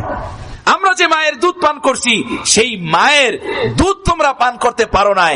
তোমরা বড় হবা কিভাবে, ভালো হবা কিভাবে? আমরা যে মায়ের দুধ খাইছি সে মায়ের দুধ তোমরা খাইতে পারো নাই। কথাটা বুঝতেছেন ভাইয়েরা? হ্যাঁ, দুধ খাইছে নেককার মায়ের। নিজামুদ্দিন আউলিয়া রহমতুল্লাহ আলাইহি, এই হিন্দুস্তানের এক বড় বুজুর্গ আছেন নিজামুদ্দিনে, ওনার বিশাল বড় মাজার আছে। নিজামুদ্দিন আউলিয়া নাম শুনছেন না আপনারা? 5 বছর বয়সে এতিম হয়ে গেছে, মা তাকে লালন পালন করছেন ভালো উত্তম শিক্ষা দেওয়ার জন্য এবং আল্লাহ ওয়ালা বানানোর জন্য মাদ্রাসায় ভর্তি করে দিয়েছেন। একবার মাদ্রাসা থেকে বাড়িতে আসছেন, আয়েশা বললেন, মা আজকে না আরবি মাসের 1ম তারিখ, মাদ্রাসা ছুটি হয়েছে। আয়েশা মায়ের পায়ে সালাম দিছে। তো মা বললেন, নিজামুদ্দিন আগামী মাসে যখন চাঁদ উঠবে, আগামী মাসে যখন প্রথম তারিখে চাঁদ উঠবে, তখন তুমি কার পায়ে সালাম দিবা, কার পায়ে তুমি সালাম জানাবা? নিজামুদ্দিন আউলিয়া রহমতুল্লাহ আলাইহি ছোট্ট দুধের শিশু বুঝতে পারলেন তো আগামী মাসে আমার মা আর দুনিয়াতে থাকবে না। মাকে ধইরা কান্না, বলল মা, বাবার স্নেহ মমতা তো পাই নাই, তুমি মা, তুমি বাবা, তোমার আচলি জীবন যাপন করতেছি, তুমি যদি দুনিয়াতে না থাকো তো তোমার নিজামুদ্দিনকে কার কাছে দিয়ে যাওয়া? তোমার নিজামুদ্দিনকে পালবে কে? তোমার নিজামুদ্দিনকে দেখবে কে? মা বললে, নিজাম, তোর এই প্রশ্নের উত্তর আমি সময় মতো দিব তোকে। নিজামুদ্দিন আউলিয়া রহমতুল্লাহ বলেন, আমাদের ঘরের অবস্থা ছিল এমন, একদিন খেতাম একদিন খেতাম না, একদিন খেলে 2 দিন খেতে পারতাম না, কখনো 2 দিন খেতাম তো 2 দিন অনাহারে থাকতাম। এভাবে আমাদের ঘরের অবস্থা ছিল। আর যেদিন আমাদের ঘরে খাবারের মতো কিছু থাকতো না, ওদিন আমাদের ভাই বোনদেরকে মা বসে বলতেন যে আজকে আমরা সবাই আল্লাহর জন্য রোজা রাখবো। রাত্র থেকেই আমরা রোজার নিয়ত করে নিতাম। সুবহানাল্লাহ। এভাবে মা আমাদেরকে লালন পালন করেন। একদিন ভোর রাত্রে আমাকে ডাক দেওয়া হলো যে মা তোমাকে ডাকে। আমি দৌড়ে গেলাম মার কামরাতে। ভোর রাত্র দেখলাম জায়নামাজ বিছানো, মা জায়নামাজে বসা। আমি যাওয়ার পর আমাকে বললেন, নিজাম, তোর ডান হাত কোনটা? আমি হাত বাড়াইয়ে দিয়ে বললাম, মা, এইটা আমার ডান হাত। আমার ডান হাত মা ধরলেন, ধরে বললেন, নিজাম, তুই কয়েকদিন আগে আমাকে বলছিলি আমি যদি দুনিয়া থেকে চলে যাই তাহলে তোকে পালবে কে, দেখবে কে, তোকে কার হাতে দিয়ে যাব? এই শেষ রজনীতে তাহাজ্জুদের জায়নামাজে বৈশা আমি মা তোকে আল্লাহর হাতে দিয়ে গেলাম। আমি মা থাকবো না, চিরস্থায়ী চিরঞ্জীব আল্লাহ থাকবেন, আল্লাহ তোকে পালবে, আল্লাহর হাতে তোকে সুপুর্দ করে গেলাম। আমার ভাইরা এই কথা বইলা হাত উপরের দিকে উঠাইয়া নিজে মাটিতে লুটাইয়া পড়লেন, জান দিয়ে দিলেন, দুনিয়া থেকে চলে গেলেন। নিজামুদ্দিন আউলিয়া বলেন, মায়ের চোখের পানি, মায়ের এই লালন পালন, আল্লাহ আমাকে জমানার নিজামুদ্দিন আউলিয়া বানাইছে। আমি ডরজনে ডরজনে আপনাদেরকে ঘটনা শুনাইতে পারবো। আলহামদুলিল্লাহ, এরকমের বহু ঘটনা আমার দিলে আছে, আমার স্মরণ আছে, যে মায়ের স্নেহ মমতা, মায়ের আদর সন্তানদেরকে, সৎ মায়ের লালন পালন, সৎ মায়ের আদর সোহাগ সন্তানদেরকে বড় বড় ওলি, বড় বড় আলেম, হাফেজ, মুফতি, মুহাদ্দিস, ফকিহ বানাইছে। কথাটা বুঝতেছেন আমার ভাইরা, আমার বন্ধুরা? একজন নেককার মা সমাজকে দিতে পারে এভাবে নেককার একজন সন্তান। হ্যাঁ, এর জন্য দরকার পর্দা পুশিতা। কথাটা বুঝতেছেন? ঘরের পরিবেশে পর্দার দরকার, চোখের হেফাজতের দরকার, চোখের হেফাজতের দরকার, পর্দার দরকার, পাক দামানির দরকার। এটা না হইলে কিভাবে হবে? আল্লাহ নবীর কাছে এক সাহাবী এসে বললেন, ইয়া রাসূলুল্লাহ, আমার বিবির উপরে আমার সন্দেহ হয় যে তার চরিত্র মনে হয় নষ্ট। আল্লাহ নবী বললেন, তুমি অন্য নারীদের উপর থেকে তোমার নজরকে হেফাজত করো, তাহলে আল্লাহ পাক তোমার স্ত্রীকে অন্য পুরুষের নজর থেকে হেফাজত করবেন। সুবহানাল্লাহ। তুমি যদি হেফাজত থাকো অন্যদের থেকে, তো তোমার ঘরকে আল্লাহ পাক হেফাজত রাখবেন অন্যদের নজর থেকে। কথাটা বুঝতেছেন আমার ভাইয়েরা, আমার বন্ধুরা? আল্লাহ আমাকে আপনাকে আমলের তৌফিক দান করেন, পাক দামান এক জিন্দগি নসিব ফরমান, নেক আমলওয়ালা এক জিন্দগি নসিব ফরমান। তো কোরআনে পাকের ভিতরে আল্লাহ বলেন, মান আমিলা সালিহাম মিন যাকারিন আও উনসা ওয়া হুয়া মুমিনুন ফালানুহিয়ান্নাহু হায়াতান তাইয়্যিবা। নারী হোক কিংবা পুরুষ, যে কেউ তোমাদের মধ্য থেকে ঈমান অবস্থাতে নেক কাজ করবে, আল্লাহ বলেন, ফালানুহিয়ান্নাহু হায়াতান তাইয়্যিবা, আমি তোমাকে সুখীময় জীবন দান করব। অবশ্যই আমি আল্লাহ তোমাদেরকে সুখীময় এক জীবন দান করব, শান্তিময় এক জীবন দান করব। আপনি সমাজের ভিতরে তালাশ করেন, বাপ মার খেদমত নেককার সন্তানরা বেশি করে নাকি দুনিয়ার সন্তানরা বেশি করে? বাপ মার আদব সম্মান নেককার সন্তানরা বেশি করে নাকি দুনিয়াদার সন্তানরা বেশি করে? দেখেন, তালাশ করে দেখেন। হ্যাঁ, যদি কোথায় এমন দেখা যায় যে দ্বীনি জ্ঞান পাওয়ার পরেও বাবার সাথে মায়ের সাথে নাফরমানি করে, তাহলে বুঝতে হবে শিক্ষা পাইছে, সে তা তরবিয়ত পায় নাই, শিক্ষার উপরে তার আমল নাই, আমলি জিন্দেগি থেকে সে বঞ্চিত, মাহরুম। এজন্য তার শিক্ষার উপরে নজরে সানি করা দরকার। নজরে সানি করা দরকার। আল্লাহ আমাকে, আপনাকে, আমাদের সকলকে ভাইয়েরা আমলের তৌফিক দান করেন। অনেক রাত্র হয়ে গেল, কথা আরো বলতে ইচ্ছে হচ্ছে কিন্তু রাত্র অনেক গভীর, এজন্য আর কথা বললাম না। যা কিছু আল্লাহ তাআলা বলাইলেন, আল্লাহ আমাকে, আপনাকে, আমাদের সকলকে আমলের তৌফিক দান করেন। ওয়া আখিরু দাওয়ানা আনিল হামদুলিল্লাহি রাব্বিল আলামিন। আস্তাগফিরুল্লাহ রাব্বি মিন কুল্লি যামবিন ওয়া আতুবু ইলাইহি লা হাওলা ওয়া লা কুওয়াতা ইল্লা বিল্লাহিল আলিয়্যিল আযীম। আল্লাহুম্মা সাল্লি আলা মুহাম্মাদ ওয়া আলা আলি মুহাম্মাদ কামা সাল্লাইতা আলা ইব্রাহিম ওয়া আলা আলি ইব্রাহিম ইন্নাকা হামিদুম মাজিদ। রব্বানা যালামনা আনফুসানা ওয়া ইল্লাম তাগফির লানা ওয়া তারহামনা লানাকুনান্না মিনাল খাসিরিন। রব্বানা লা তুযিগ কুলুবানা বা'দা ইয হাদাইতানা ওয়া হাব লানা মিন লাদুনকা রাহমাতান ইন্নাকা আনতাল ওয়াহ্হাব। আল্লাহুম্মা ইন্না নাসআলুকাল হুদা ওয়াত তুকা ওয়াল আফাফা ওয়াল গিনা। اللهم أرنا الحق حقه وارزقنا الاتباع وأرنا الباطل باطله وارزقنا الاجتناب يا حي يا قيوم برحمتك نستغيث أصلح لنا شأننا كله ولا تكلنا إلى أنفسنا طرفة عين اللهم إنا نسألك تمام الوضوء وتمام الصلاة وتمام رضوانك وتمام مغفرتك اللهم آت أنفسنا تقواها وزكها أنت خير من زكاها أنت وليها ومولاها। আয় আল্লাহ রব্বুল আলামিন, এই গভীর রজনীতে গরিপুরের এই এলাকাতে মুসলমান ভাইদেরকে নিয়ে আল্লাহ আমরা কিছু গুনাহগার বান্দা বান্দি আপনার দরবারে হাত উঠাইলাম। আয় আল্লাহ আমাদের এই হাতগুলোকে আপনার দরবারে কবুল ফরমান। আয় আল্লাহ এই মাহফিলকে আপনি কবুল ফরমান, এই মসজিদকে আপনি কবুল ফরমান, এই এলাকাকে আপনি কবুল ফরমান।